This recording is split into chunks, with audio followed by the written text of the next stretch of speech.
Good morning. That's better, isn't it? Right. Who's here?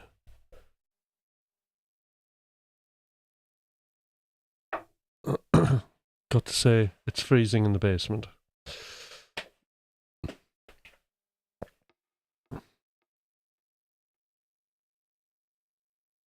Right, I need a plectrum with a point. So will do. Alright, how's everybody been doing? We've got an action-packed session today. Picking. Everything you need to know-ish to get you started. At least everything I know, as much as I can get through it. So, hi, Pete Lockhart. How are you doing?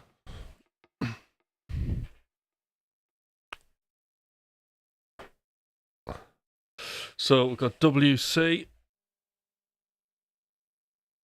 A good day.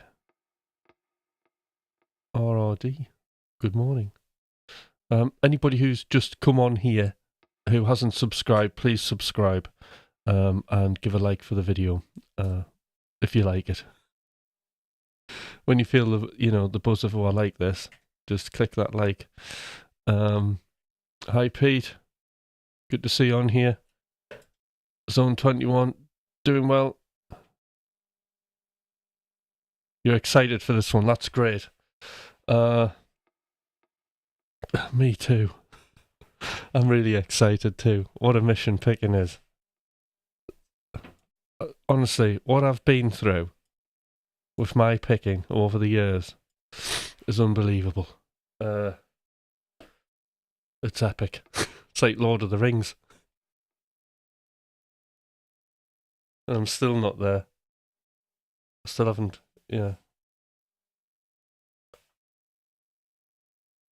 liked already. Thank you, Zone 21.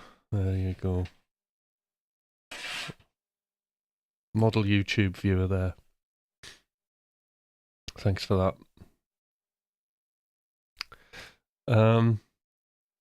Yes, so it's all good. I got a bit of playing in yesterday. I did have a little think about how I could start this off, what would be the easiest way, because I think the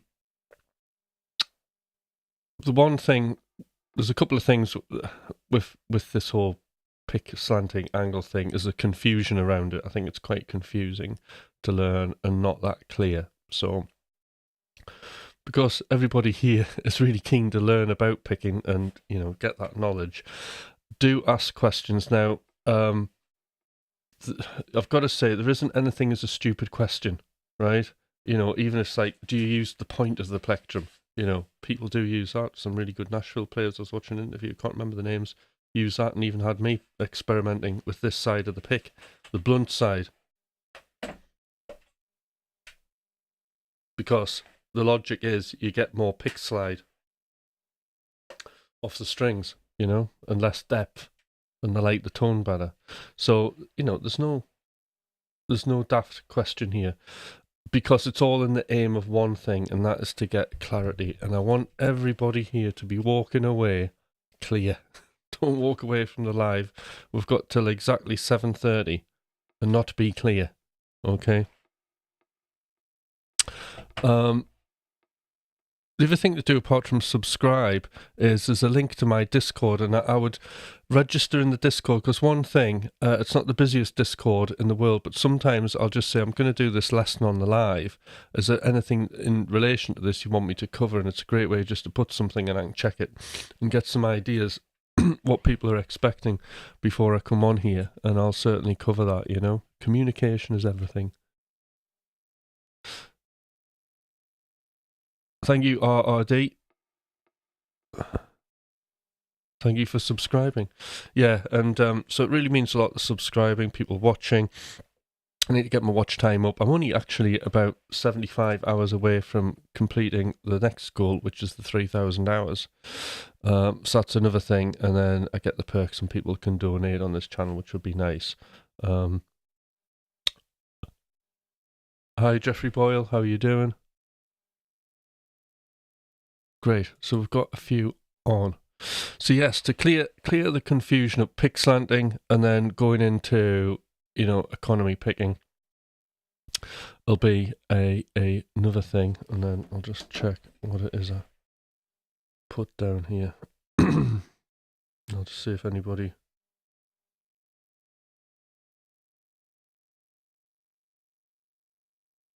Yeah, we'll be going over planting and displacement again. Double escape motion as part of it. Slanted picking. Economy picking. And then a combination of sort of deploying all of it is the idea, yeah? So we can just have a look at that, learn some licks. And I think for this one, it's going to really sort of rely on people asking questions as well, yeah?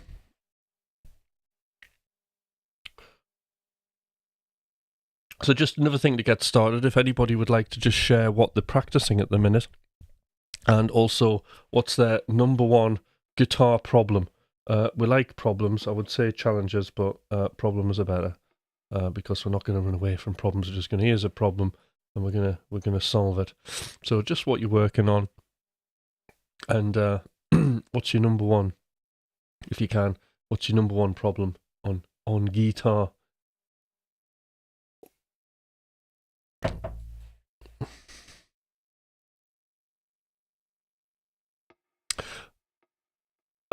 I've noticed that today that I've developed a habit of alternate picking a 3-note per string pattern, and on the descending string I switch to economy picking. Right, okay. Oh, right, okay. We're gonna have a look at that. That's very interesting. So there's something gone on there. The only thing I can suggest that's going on there is that the angle of your hand is completely fixed, and maybe not pushing the pick over the string, and you're slicing through the strings. It is possible to just pick with one angle. So I think this is what the gypsy jazz guys do. And actually what happens is you end up technically double picking a note, but you don't hear the double. It's something I used to do, like when I was strictly an outside player. That's one of the ways you can actually get over that particular thing. I mean, I don't particularly recommend it because you are getting that extra note and you want things to be super clean. Right. So we need a guitar that people can see. So we're gonna have this one.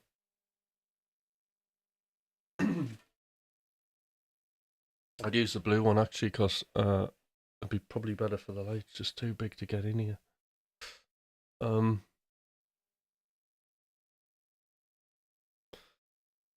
Get my light on there. Hi Tenmay, how you doing? I'm currently working on the solos from McRocklin Hutch, Distorted Dreams. Brilliant.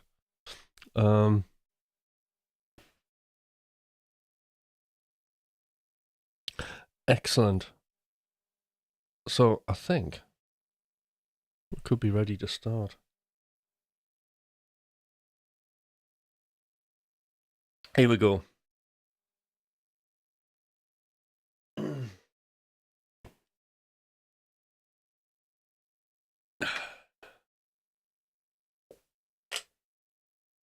Tune the guitar.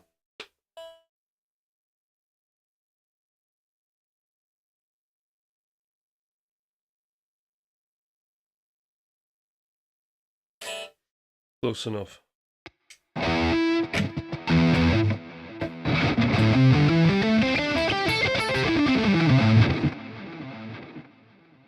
Okay.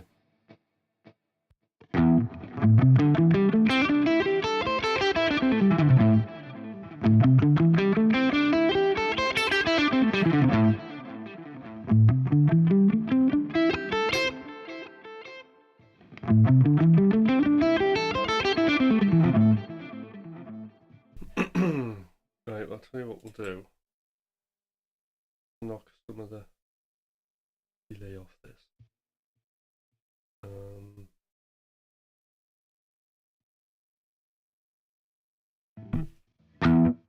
Okay.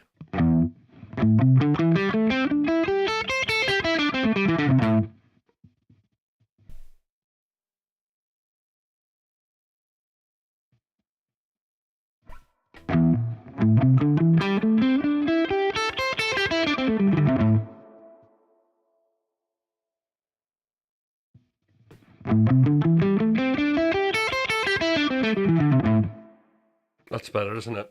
All right. Okay, here we go. So the first thing with slanted picking, having to think about this, what's the easiest thing to show people? And that is... Oh, right, Tanmay is saying something.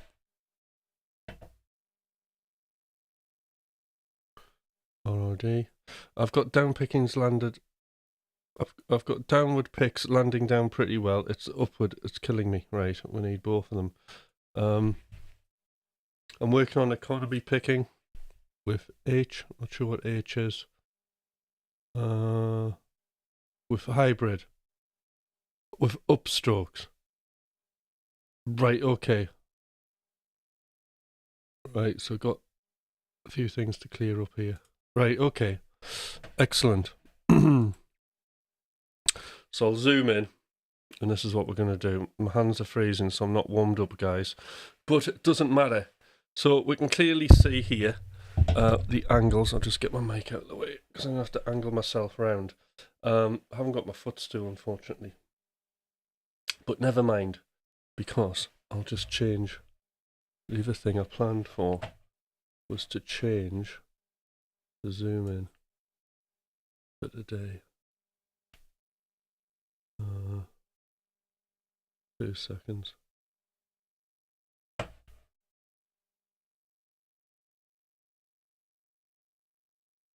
Alright, we are zoomed in max. Okay, cool.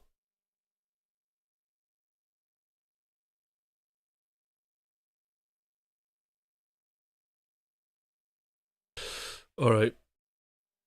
Just get my chat in the right place.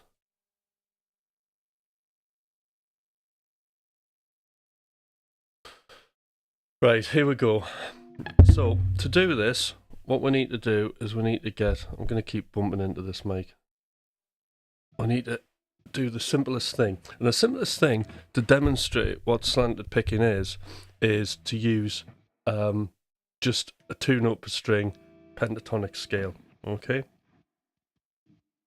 Now, if I turn around like this, you can see the angle of my plectrum there. Sorry, just moving the chart about. Oh, got something here. My big struggle some days is I feel like a rock god, and the other days I feel like an amateur, particularly regarding picking. I'm sure that we can get from time to time. Right, okay, so this is going to solve those problems. This is going to give you a consistent playing field. Right, this will help, because I've been in that situation for like a lot of my career, Pete Lock, so this is going to solve that problem. It is, I can guarantee it. Providing you do the steps, it's all going to be good, alright? Right, so, downward. So the first thing is, that's a downward slant, that's an upward slant, okay? I do have my guitar plectrum at a slight angle, and that's to do with tone, you just kind of, in terms of this rotation. And sometimes I change that, like when you're doing thumb harmonics, you might have like a sharper attack like that. But in general, for our slanted picking, sorry, it's a bit awkward. We're going to start this 2-note per string pentatonic scale. I'll tell you what, I'll just do this in B minor pentatonic. And what we're going to do is we're going to have the downward slant. So you're going to fix your hand in that position. Now, whether you have your finger up here or on the scratch plate, I like to have mine sort of lightly resting. Sometimes I do that. It does change. Like if I want a really hard pick attack, then I'll bring this finger up. But usually I find I get most control and the optimum sort of balance sort of with my hand relaxed really. And so downward slant, and we're going to do our first pick. So we're going to go down. Okay, and then we're going to go up. Now, because we've got that angle, this rotation this way, we're rotating down to the floor. That plectrum now comes away from the string. Okay? So the plectrum, it's like this angle. We've gone through the string, and when we come up, it comes away from the string. This is the key. This is what we're trying to achieve, because by doing this, the pick, is not trapped. That's the goal, not to trap the plectrum. So when we go to the next string, it's a clear line of sight, attack, and we're in. And then up. Now, because we've got even numbers of notes on the string, this picking angle can just stay fixed. So even notes, we can keep the same rotation. And that way, we're getting that nice smooth action.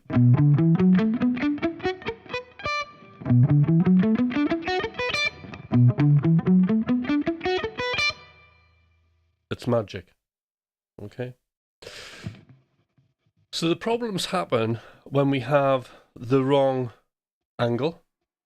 So if you started with the wrong angle, say if I start with an upward slant, okay, if I go pick, the pick's behind here. So in order for me to alternately pick to the next string, I have to jump across to get to that string. And that, right, and I'm sure Pete, you'll be able to relate to this because I'll describe the feeling. So, like, one scenario would be me playing my Paganini pieces, right? And then deciding to play them in front of a friend, and it would start off okay. And then suddenly, my hand would get a bit out of control. And it would start doing this bouncing thing, okay? And your arm doesn't feel like, the guitar feels like a different guitar. You feel like a different person. And it's like, oh, this wasn't happening the other day.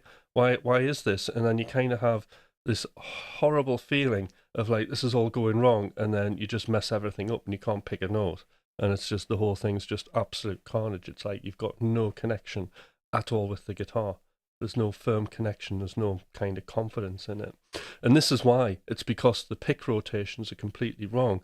And your hands are quite intelligent in terms of muscle memory. They kind of know if something's wrong. So that bouncing motion comes from your hand trying to compensate, trying to miss that string out. It knows it shouldn't be playing that. And you just suddenly trying to jump. So that's what's actually going wrong there. So what we want is, if we've got 2 notes per string and we're going down, and we're going to have a downward slant. Okay?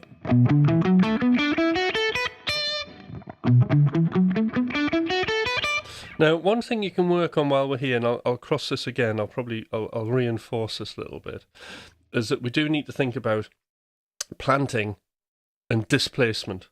Okay? So 2 slightly different things, similar but different. Planting is just, what we're trying to do is we're trying to do 2 things, and that is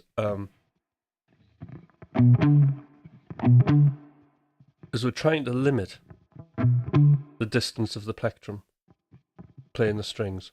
So instead of having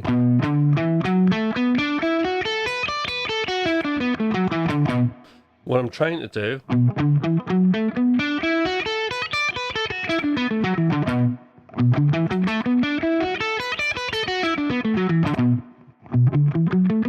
I'm limiting that action.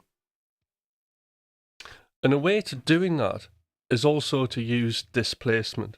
So displacement is more, to me, how I would describe it, as more of a pushing action rather than a picking, a bit of a run up and an attack. It's more that the pick actually is in a rest stroke position. So actually there's only one part of planting. Planting's just down up. Displacement is the pushing of the string. Okay, and that actually helps the planting, keeping the pick close to the string. So I think when you're practicing planting, one way is just to imagine, I think this is the Paul Gilbert thing, that the pick is magnetic. So as soon as you play a note, it sticks to the string. So that's the exercise. Cool, eh?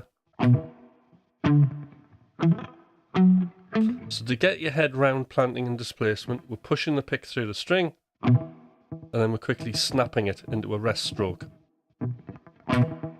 So another way of doing this is to think of trying to mute the note after you've played it on the upstroke.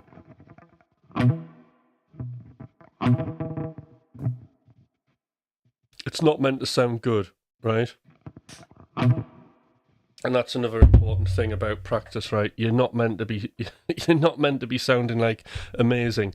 Practice isn't a performance, right? Practice is trying to figure things out, work things out, and play them, and trying to smooth things out and sounding utterly horrible. So you have total permission from me to sound crap, right? We're meant to sound crap. When I'm playing, it's awful, right? I mean, what my missus has to put up with is horrendous, you know. She tends to listen to relaxation stuff actually on headphones when we're together and I'm just playing stuff.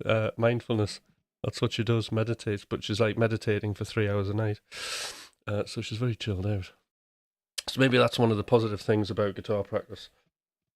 Anyway, back to this, right? I wish I had my footstool. Right, typical. I left it at Thomas's, you know. Anyway, just recapping. Downward motion. Downward slant with the plectrum. Getting the angle nice so you can get the tone nice. Planting. Displacement, pushing. And a rest stroke. Now that rest stroke's going to become important when we're doing economy picking. Or sweep picking. Because actually, one thing that gets overlooked is what's actually happening to the plectrum, right? When basically we're not using it. What happens to the plectrum when we're not using it? Is it up here? Is it down there? So we're going to tidy that little bit of confusion up as well. So there's always going to be purpose in whatever we're doing, even when we're not doing something. Okay. Everybody following? Okay, now what we've got to do is we've got to turn the thing round. So this is the trick. Now I'm hoping this will clear up a lot of things for people on here that I'm sort of noticing in the comments, which I'll now just whiz through.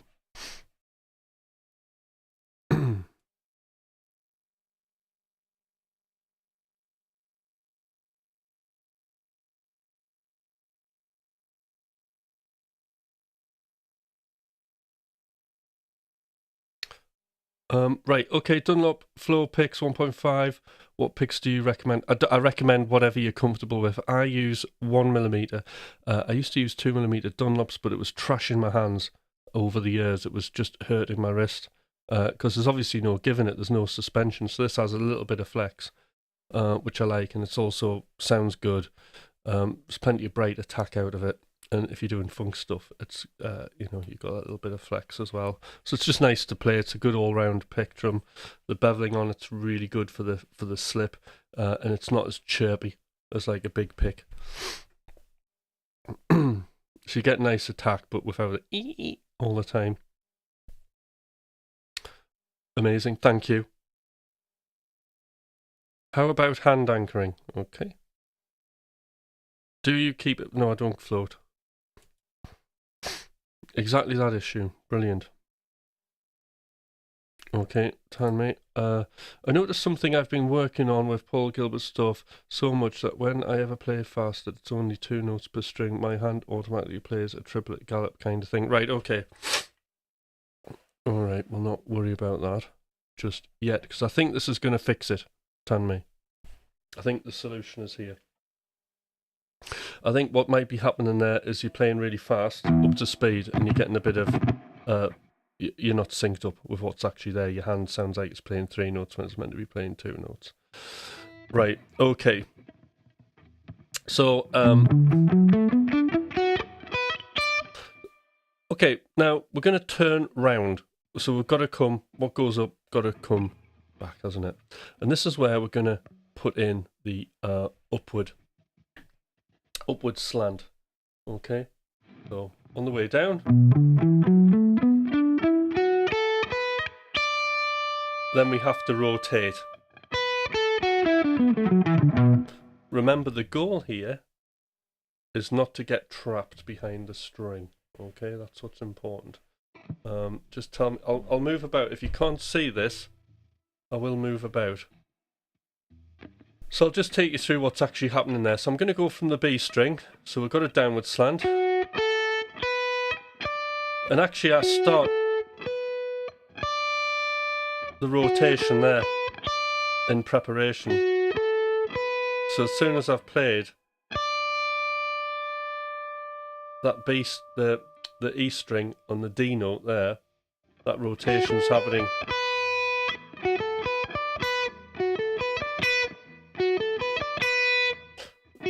So that's the motion there.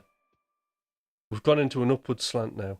So why have we gone into an upward slant? Because when I play this note, the pick is coming away from the string. And then we've got perfect line, unobstructed, to get to the B string with an upstroke. And we just keep that angle. And then what's going to happen is that pick is going to nicely avoid the string that it's not meant to be playing and hit the string that we're meant to.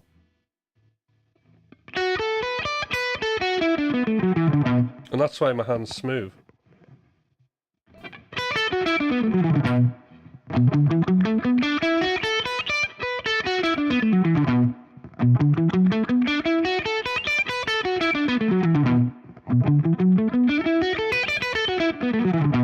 Okay, so the hand-wise, I'll just lightly rest my hand on the bridge.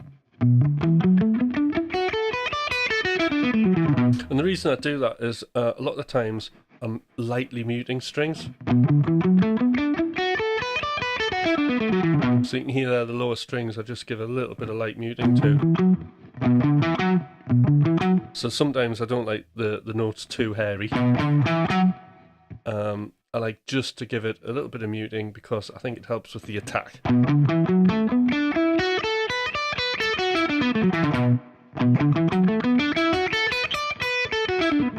So we can see that rotation. I'll do it slowly.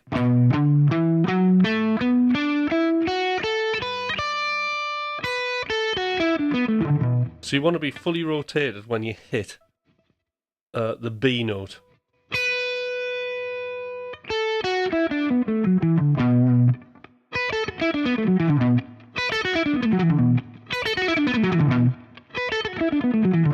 Okay. Are we all following? So that is the definition of slanted picking. Okay. 2 notes per string. So we understand what is required on 2 notes per string. It's easy to practice the concept like this because it's very clear, down or up. You could even go up that way as long as you go down that way, right? Either way, we're avoiding getting into this bouncing motion, all right? So just so we know, double escape motion is really, I wouldn't play a pentatonic scale with this, but double escape motion is something you can do. You can see this where the hand's doing this. And that's simply just if you're playing 1 note per string. I'm trying to escape from both sides. So you're playing a note, and that's down. And then I have to immediately escape the other way. So that's what that is. So the pick's doing this. It's not great playing scales like that.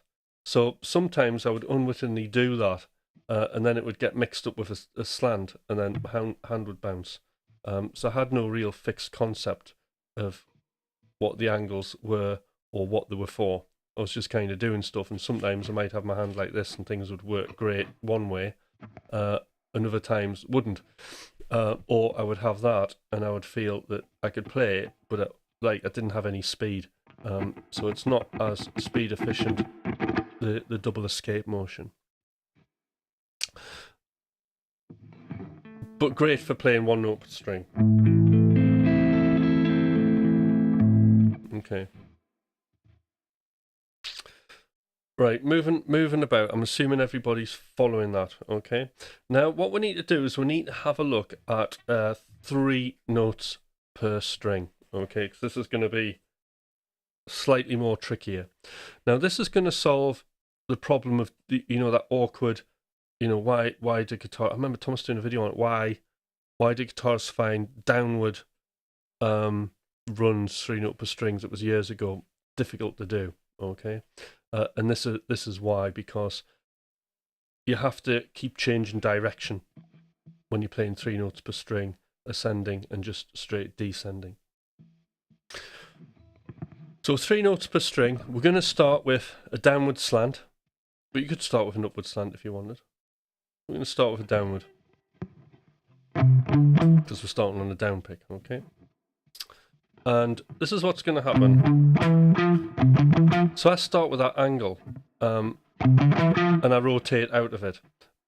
To be fair, it would probably make more sense if you just start with the upward slant, because we've got 3 notes per string. So I think for clarity, we're going to start with this upward slant. And the reason being, when we rotate this way and we go 1, 2, 3, on that last note, I'm playing C major scale, by the way.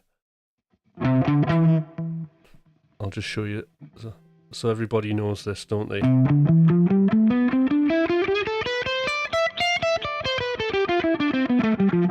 Right, okay. So, sorry, confusion. Upward slant, and then the pick's coming away from the string. And then what we've got to do is we've got to play 3 notes on the next string. Now, unfortunately, if I keep the upward slant, I'm now trapped behind that A string. The pick's in here, and I want to get to the D string. And in order to do that, I would have to hop over. So that's the motion we don't want. What we need to do is we need to rotate. So we're starting with the up. See, now I've rotated myself into position.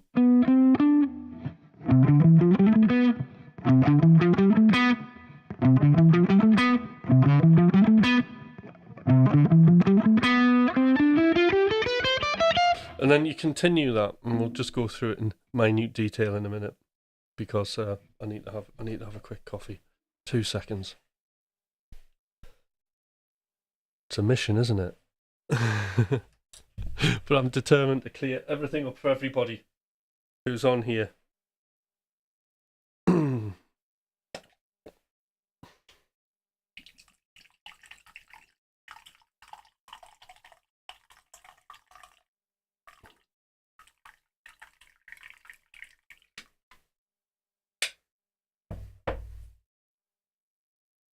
Time out, time out.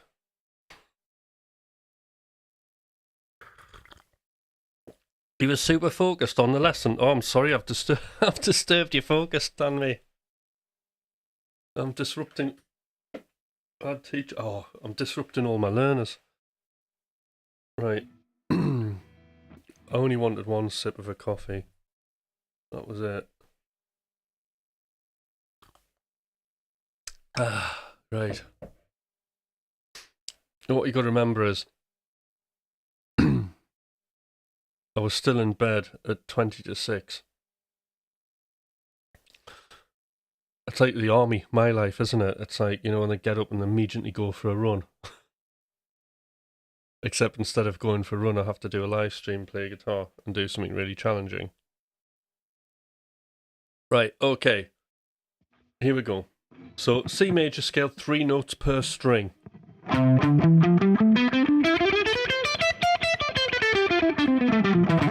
Okay, right. And this is what we're going to do. So we're going to upward slant, picks clear. So we can easily do our upstroke, but we get trapped if we keep this angle. stopping us getting to this D string because we've got an obstruction. So what we have to do is we have to rotate. Now, when I learned to do this, the way that I worked it is I would rotate across that string. So the rotation, I don't think it suddenly happens. We'd have to film it and slow it down. But, and there's a couple of different styles on this, so.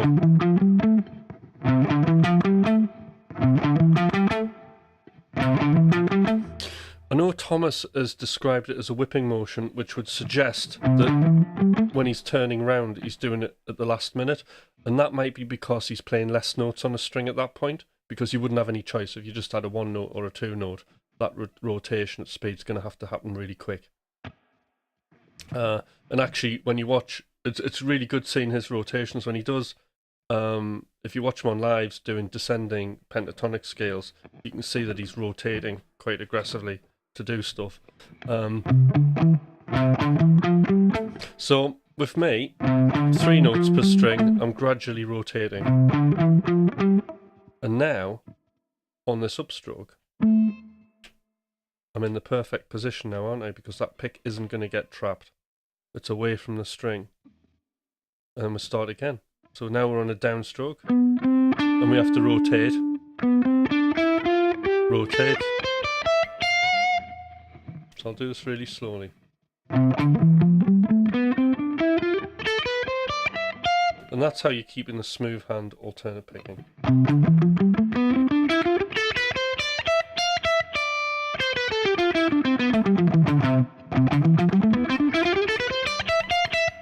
Oops.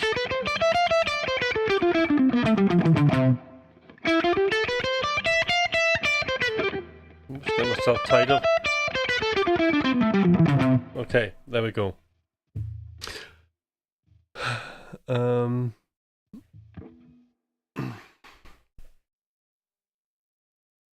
Oh, Tanmay.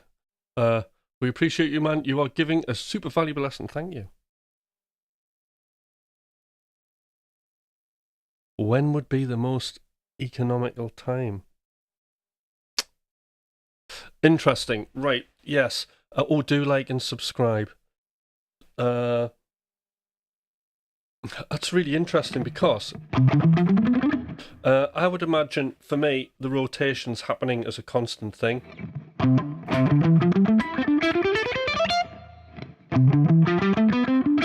I don't feel that I'm suddenly doing it, right?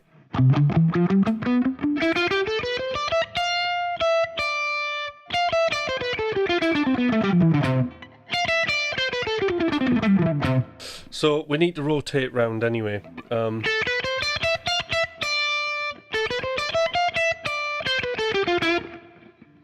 let's have a look where we're up to.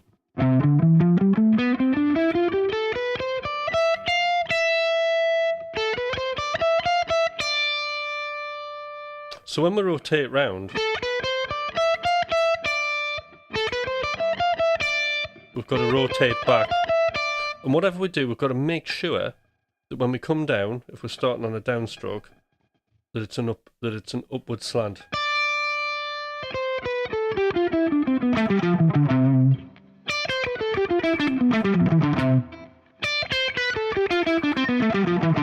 So you could practice from that point on your descents.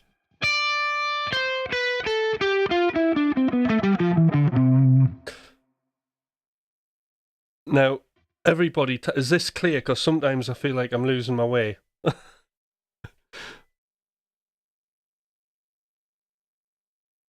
So I'm just going to explain this downward again, right? So on the B string, we've got it down, up. Okay. So there's no need, because we've done the rotation before. And we're going up. So there's no obstruction. The pick's away, no obstruction. We're on the first string now. And we have to rotate round. And we have to rotate round so that pick doesn't get trapped. So you can see I'm flipping that pick over the strings.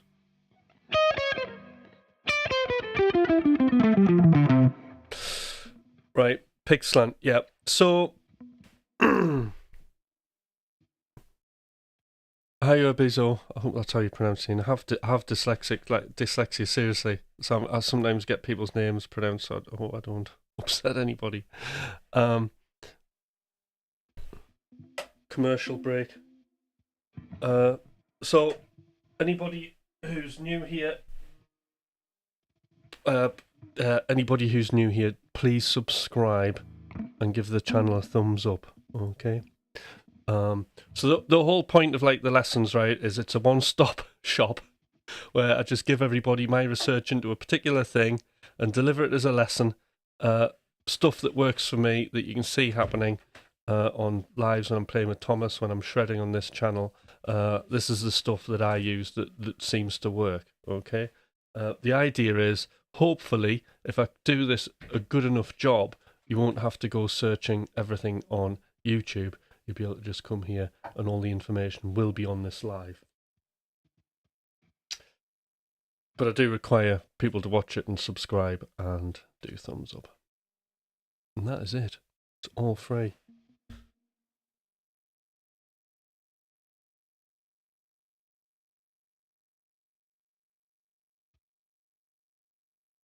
Thank you. Thank you, Bezo. What's this? Whoa. Oh, there's Perplexity. How are you doing? Right. So we've rotated round now.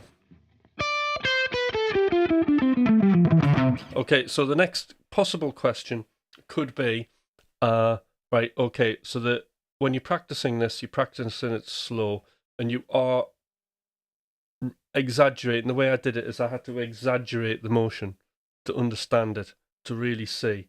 The other thing I would recommend is having a footstool. Now, I haven't got my footstool, so the time I really need a footstool, my foot should be up. And the reason being is it allows you, if you put your guitar onto this leg, the classical leg, with your footstool or a brick or whatever, it allows you to see into the plectrum.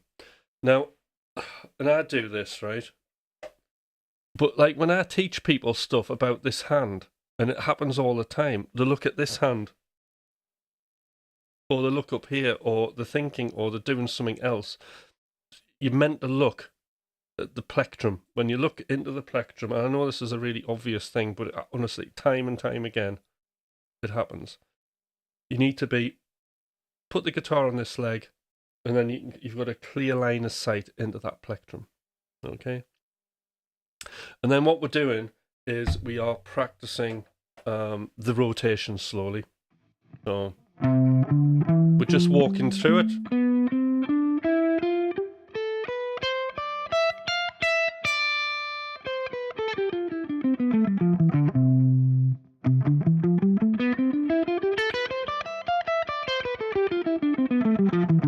And that's all we're doing. We're not necessarily going for speed, but we are thinking of the quality of each note.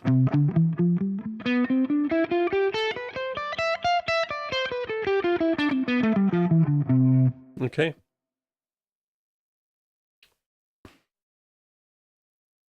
Oh, thank you. Tim is the best. He's the bee's knees. That's great. Thank you. All right. So far, so good. So to practice it, we're playing it slowly. And we're doing the rotations. Now, as you come up to speed, right? As we're going up to speed, then you can work on using less of the rotation and only using as much as you think you need to get that plectrum over the string. So you don't necessarily need massive motions like this. Like, look at me, I'm getting over the strings. What we can do is we can economize on that. So, and if you're looking at this hand, we can do that. You'll have a better understanding. Oops. It's not warmed up today. We can have a better understanding of the rotations that we need. Okay? There we go. So that's our alternate picking. Any questions with that before I move on to the next thing?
Okay.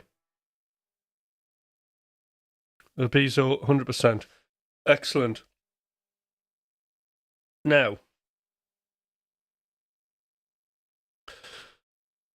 moving on to economy picking, so I can probably do a little bit more on the planting and displacement with this, because it's definitely, those techniques really come into play here, because we're economizing on everything. Now, the reason I started doing economy picking was because I felt I was stuck at either 2 notes per string, 3 notes per string. And I must admit, I had a bit of guitar jealousy over Thomas, because he was like, well, I can play any group of notes on a string. He was like, oh, can you not do that? Why is that? I'm like, I don't know. Because basically, my head's still stuck in the 90s with Paul Gilbert and REH videos, probably. And I haven't modernized my playing. So I need to catch up here. So when I came back into shredding again, the first thing I did was the 3 notes per string, and then upgraded all of that by getting a better understanding of, you shouldn't say understanding when we're teaching. Knowledge. You can't measure understanding, that's why, apparently. So knowledge, I had to improve my knowledge, because you can test knowledge, that's why. Of, like, basically slanted picking, and I got huge gains on that. But then it was just like I wanted to, because we improvise all the time, and I need to be, when I'm improvising, I just need to be basically in my head listening to the music and not worrying about the physicalities, the outer game. It's the inner game that seems to be the thing that really kind of happens, the place I need to be. And everybody's heard me talk about self 1 and self 2, yeah? We need to be away from the critical self, thinking about picking angles and you should be doing this and you should be doing that voice that we have in our head. Remember, the scenario is we're improvising, okay?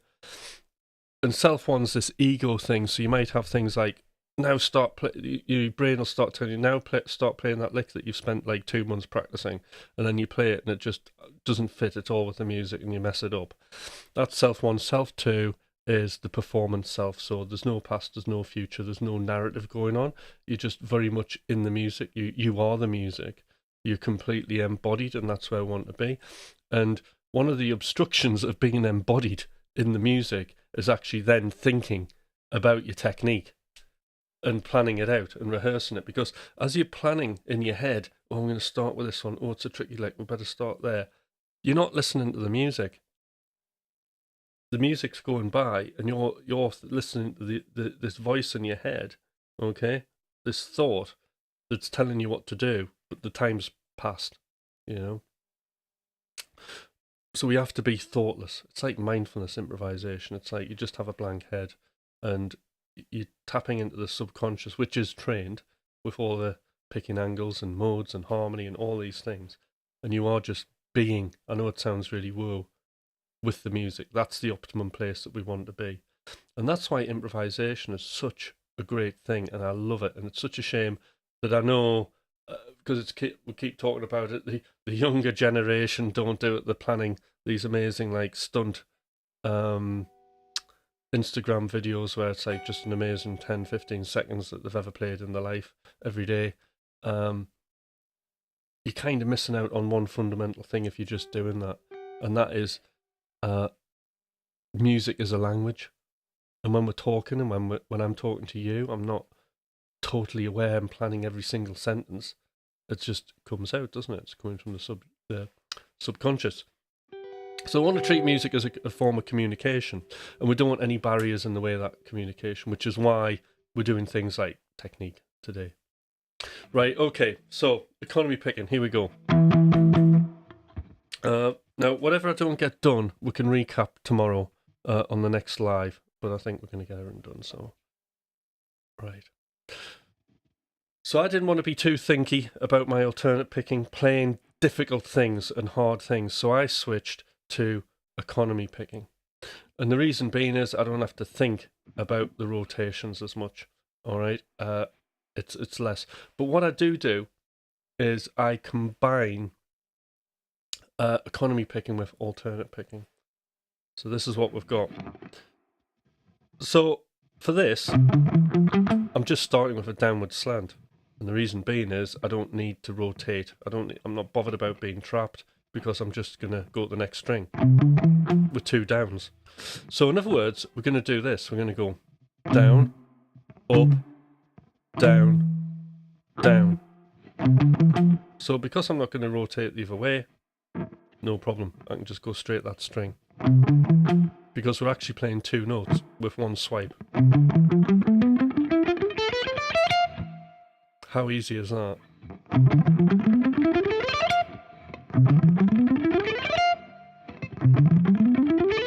I don't have to think about it.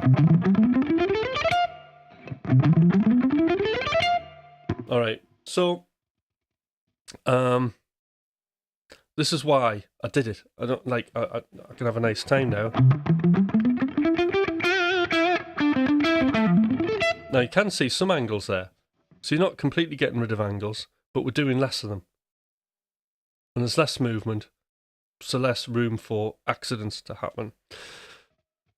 Having said that, there is one caveat, okay, and that is we do need to have inside motion, okay? We need inside motion. There's no way about it, okay? But only for a very small time, and I'm going to show you why. So let's go through this scale, economy picked. So downward rotation, because we're not bothered about whatever. We're just starting this way. So down, up, down, down, up, down, down, down, down. Beautiful, isn't it?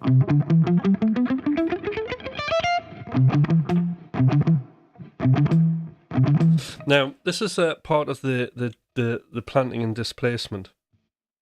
When you're economy picking, there'll be times you don't need the pick, and you can set it up to be in preparation to play the next note. So, like, if I only played, let's say, 3 notes here, and I had to wait for the next 3 notes, what's actually happening there is the pick's resting on that 5th string.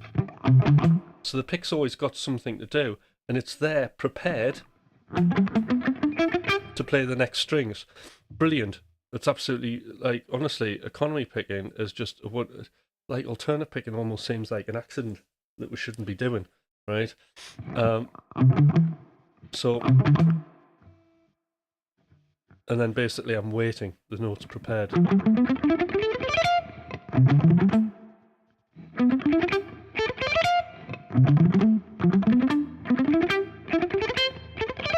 So you can see there, it's waiting.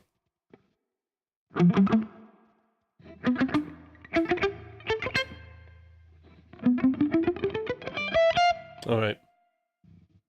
Is everybody following this? I'm not going too fast.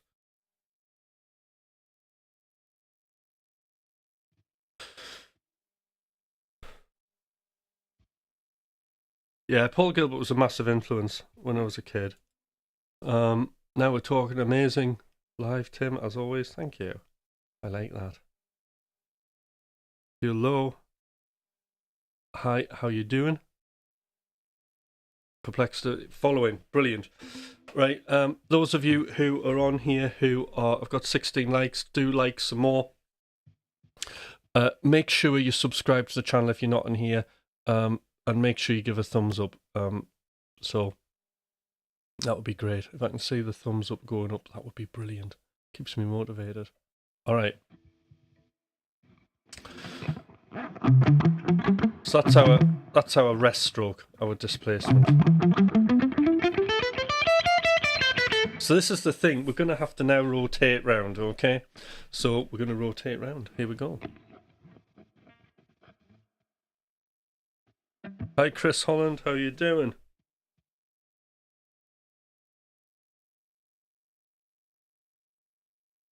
Have a like. Thank you, Chris. Right, so we've got, so now we're on the last two strings. And we're just going to rotate round. But it's going to be an inside motion this time. So we're going down, up, down, down, up, down, up. And I've rotated round, so it's a down. And it's alternate picked because the next one is an up.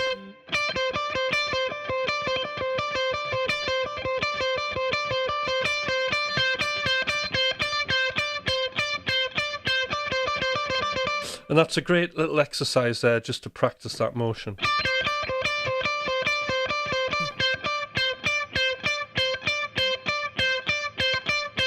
So a great example of micro practices would be this, you know, practicing that inside motion on its own and then practicing the rotation.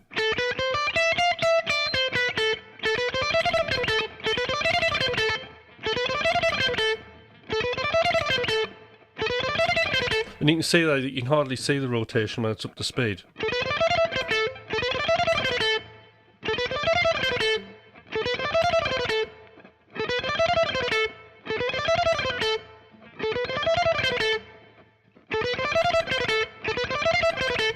Okay, so the micro practice, that's one.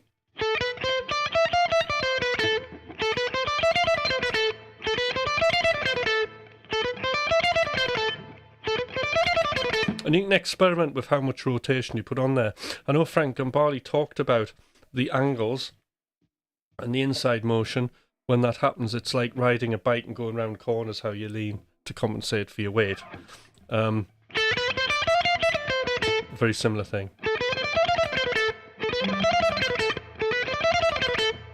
So that's one micro practice, and then the other one is doing that. So that's the thing that you've got to watch out for when we're economy picking.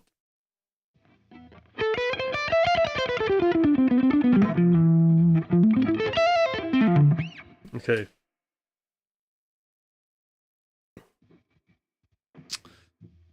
And also you can see the rest strokes as well. All right, coffee time. I think, right, I've covered everything that I wrote. I'm totally out of sync with both hands, so you just got to slow things down, Tanmay. And understand the mechanics, because at the end of the day, you know, your technique's just like an engine in a car.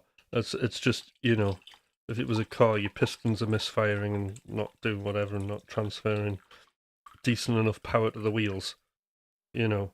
So what we need to do is we need to get everything synced up. So this is why, yeah. Coffee time for me as well. Brilliant.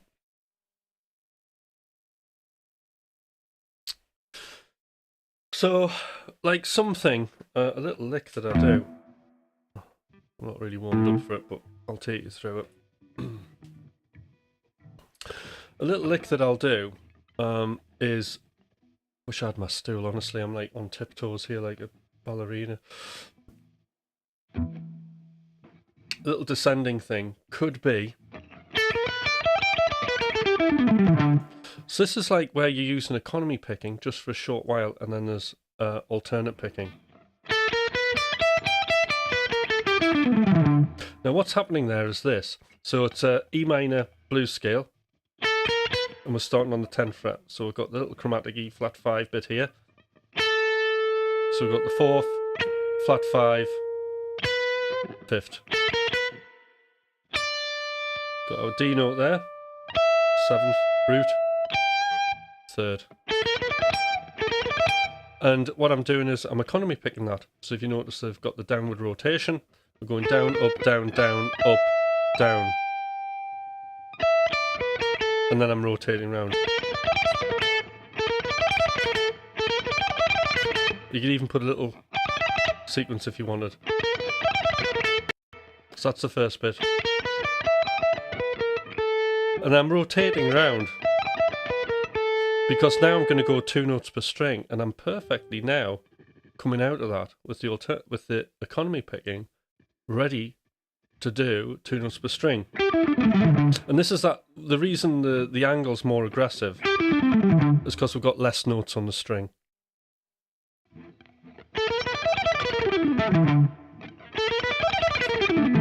Oops. There we go.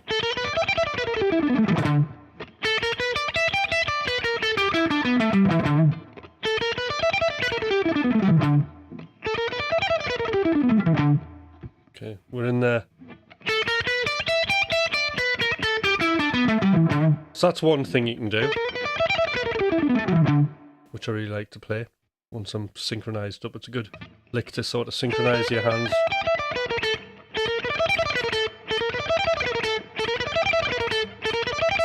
There's no pressure because I realise that when I'm playing this, I don't have the awkward string crossing because I'm all economy picking it.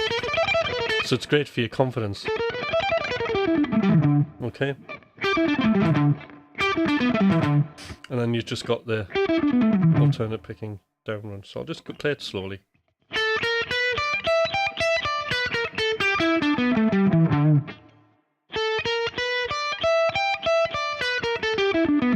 And you can clearly see that rotation happening.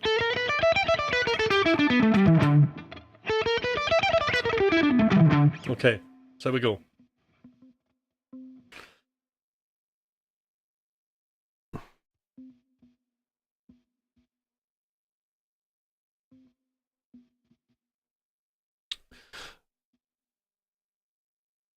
Thank you, Pete. An amazing analogy. Do I offer any online instructional courses? No, I don't. And the reason is I'm a trained music coach, and the fact is online courses, there's only between 3 to 7% statistically of people actually finish them. So it's just not an effective way to teach people. So I'd rather have few either come for a lesson with me and we'll do the session that way on a one-to-one basis. Basically, if you come for a lesson, and I've only got limited spaces, by the way. If you do come for a guitar lesson with me, it's videoed, and it's like this sort of thing. You know, we're sitting here, and there's all the zoom-ins and stuff like that. But as a music coach, I'm actually more concerned about people's creativity, and what I do is I run a coaching group where I help people make tons and tons of music without the pain that you go through, procrastination and all that sort of stuff. So I'm trained as a music coach. A music coach definition compared to a teacher, although I'm teaching today, is basically my number one goal is to help you facilitate the skills you already have. I think there's a lot of like skill focus in the world, like what we're doing now, and there's not enough of actually using it to make your connection in the world and to communicate music, the emotion of music through metaphor. That's the problem. So to fix that, I find coaching is the best way, and I do have a couple of coaching groups. So if you're interested in that, you just send an email if you're wanting to actually make music, like write an album or something like that. And that would be and you don't know where to start and you find it hard and you just don't have the motivation, then I would be the person that would help you do that. Other than that, I have obviously taught for years before I became a coach, and you know, that's what I do. You know, Anyway. Okay. Alright, so that's one lick. Alright, another one. So this is one I'll mess about with. Oh, hold on.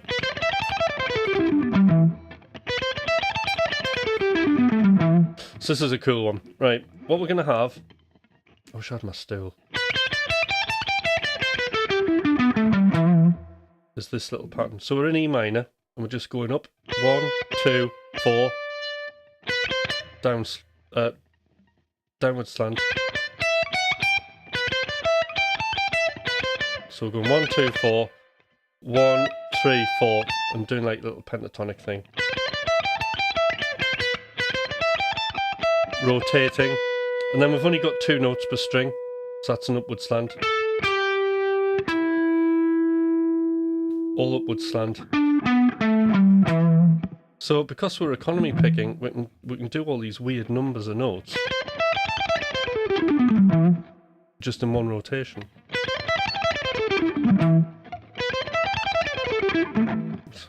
I'm getting in my way, right?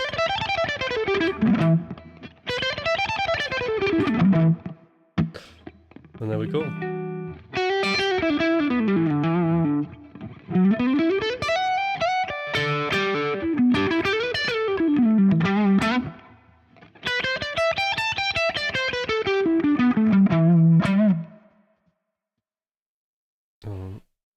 Get this out of the way. Everybody following that?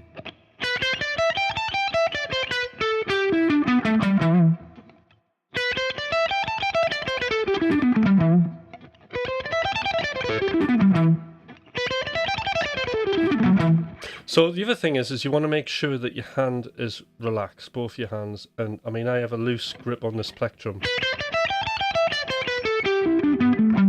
when I'm playing.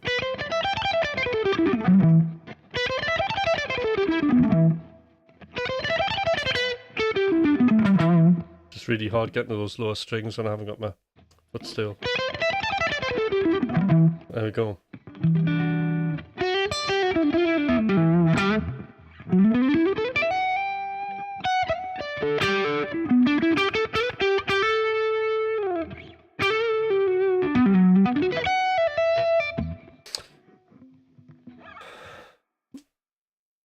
And I think that's probably where we're up to with this. I think now is the time for some questions, maybe.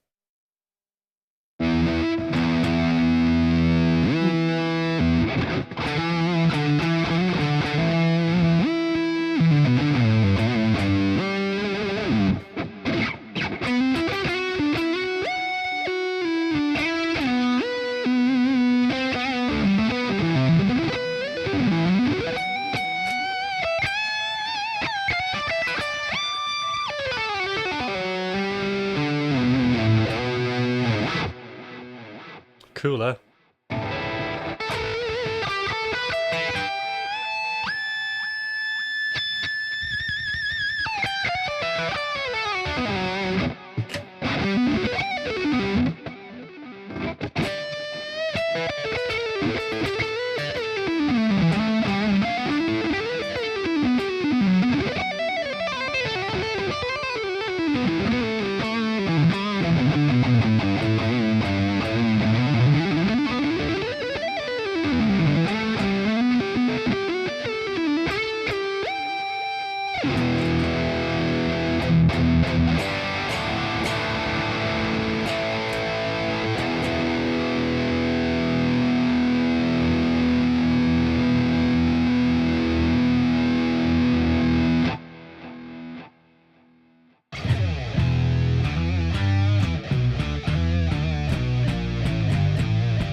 Right, random improvisation there. Okay.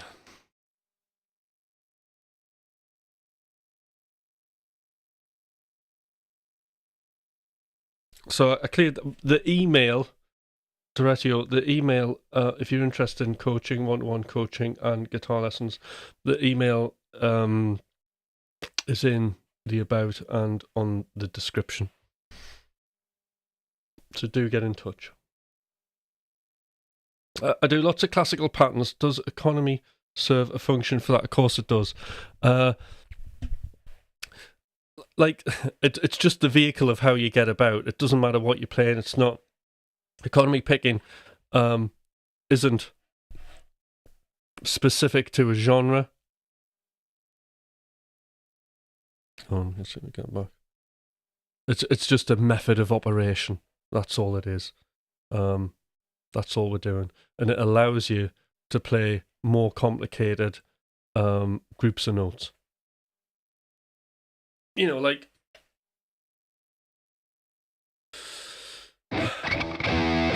For example, you know, if I'm going into picking mode here, we've got like 3-1-3 stuff.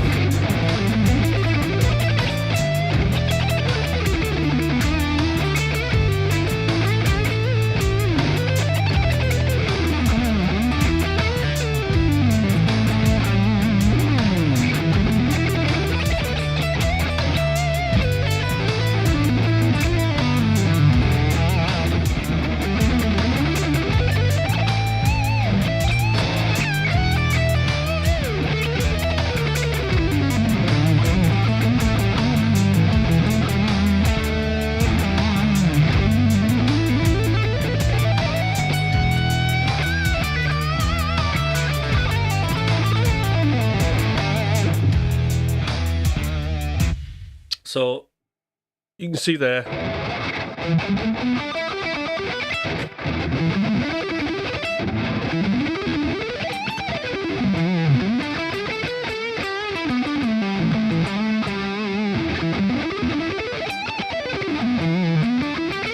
Let's try that. That's a really hard one to do.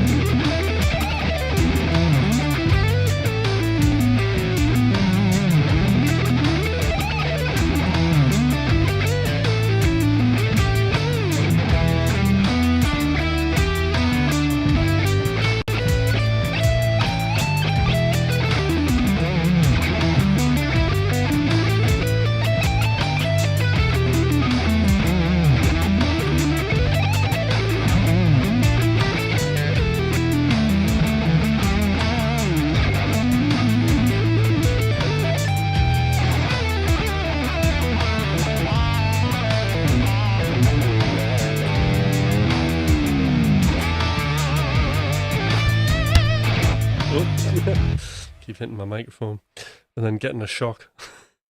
All right. Any more questions? We've got 10 minutes here. I'm hoping I've covered everything. It's quite so again, I don't like, we've got 10 minutes. I don't want anybody walking away not sure. Okay. However, insight's a funny thing. So I'm putting everybody on the spot here, saying, like, you know, are you clear? Do you have any questions? Give me the questions now. And I know it's like, oh, I can't think. It's like you're processing all this information.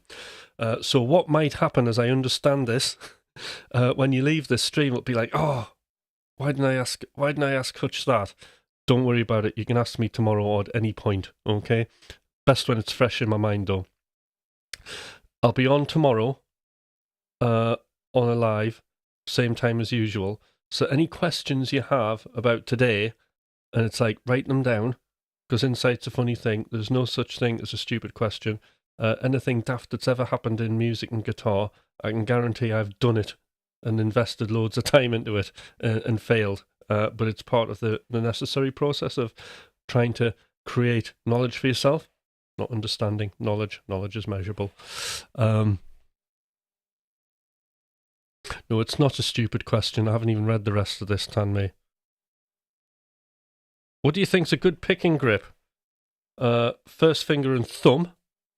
And I have like the pick sticking out the side like that. And then that is it. And use the tip of it. And that's it. And the actual grip itself is really relaxed. I have to pull myself up on it because sometimes when you're in the heat of the moment and I'm not aware, sometimes I can clamp and I'm not aware of it. So I have to constantly just think, relax, relax. And I'm always relaxing my body. Even though I'm playing aggressively and like into it, I'm like floating. That's what I am. I'm just zen. Even though I might be playing and there's pure aggression coming out of the guitar, I'm like, oh, relaxed. That's a good exercise, isn't it? Before you even start playing, just go, flap about a bit. Oh, I'm relaxed now. And then pick a guitar up and play. There's nothing wrong with your thumb. My thumb extends too much, and I think I found my main problem. Right, okay, so that's good, potentially. But actually, as long as it works, it works. If it's not obstructing you, it's not a problem, Tanmay. But that's how I hold the plectrum, like that. You know, sometimes it might slightly vary. You know, I might have a shuffle about to get comfortable. But that's pretty much it.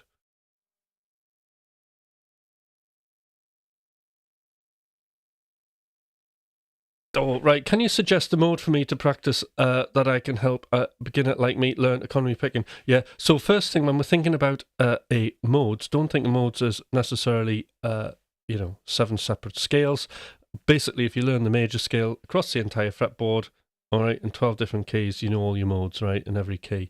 A mode is, here, this is how quick I'll teach this. See the keyboard here? So we have C to C, Do, Re, Mi, Fa, Sol, La, Ti, Do, right? C to C is a major scale, we call it Ionian. D to D is the Dorian, okay? And it just goes like that. And the Dorian, because we're starting on the next degree of the scale, happens to land on a minor, has a major sixth. And that's how it goes. So, you know, on a piano, it's dead easy. If you just play on all the white notes, you know all the modes, right? It doesn't matter where you start. It's just you're going from your ear, all right? I mean, obviously, there's a bit I can go into more depth than that, but that's the basics of it. So actually, just that 3-note per string major scale for your economy picking.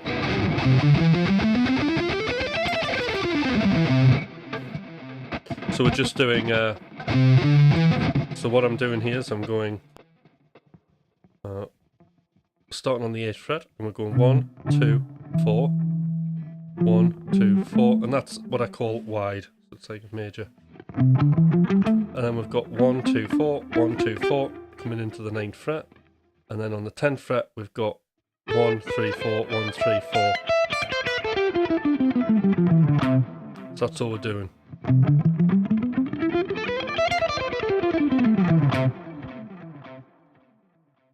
And then you can practice your inside picking motion.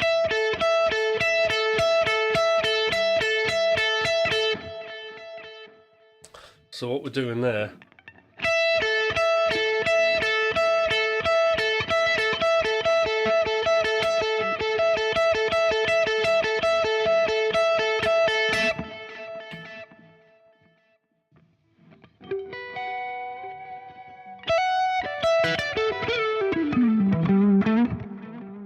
and I mean literally everything I can economy pick, I'll economy pick even when I'm just playing blues or noodling.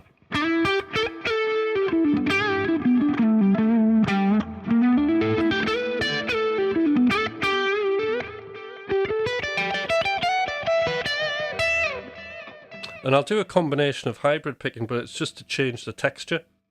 So, because I'm trying to be as dynamic as I can, so some things are, economy picked, some things are like hammers only, legato.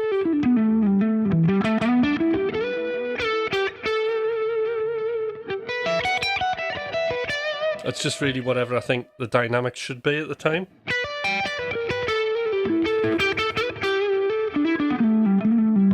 Oh, right, excellent. Tanmay, what a question. Do you think economy lacks dynamic pick attack? No, the opposite. I think it has more. Listen to this.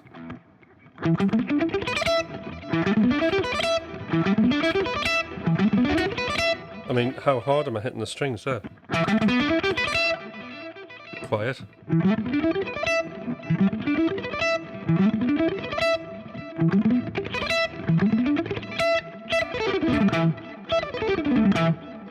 So I can play it really hard.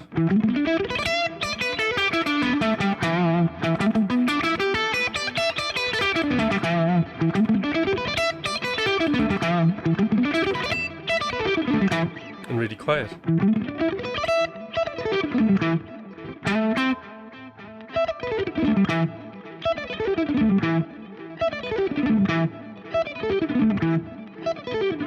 Good little practice that though, found me.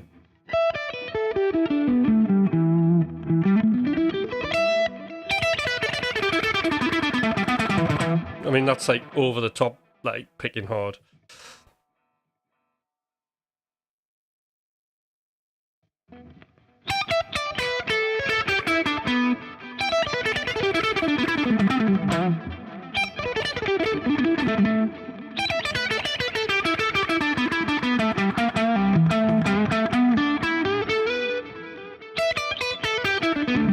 So which bit's less aggressive, Tanmay?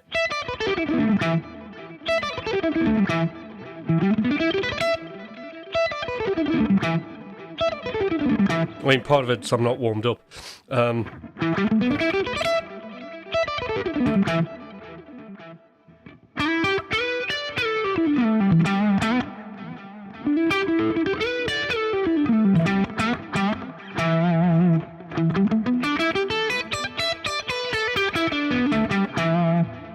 There you go. Oops.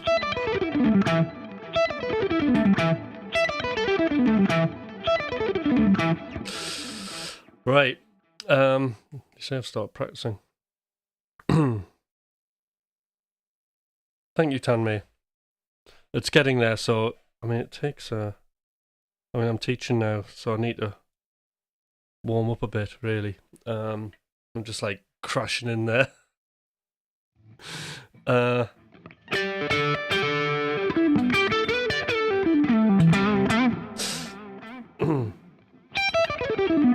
So for me, what I'm going to be practicing is actually I need to focus at my descending stuff.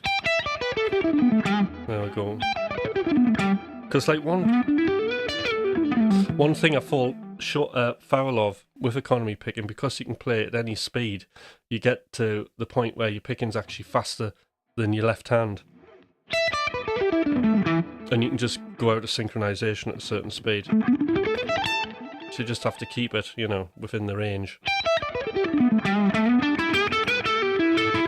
Which is why backing tracks really help, you know? Just, you know, practicing with something like this.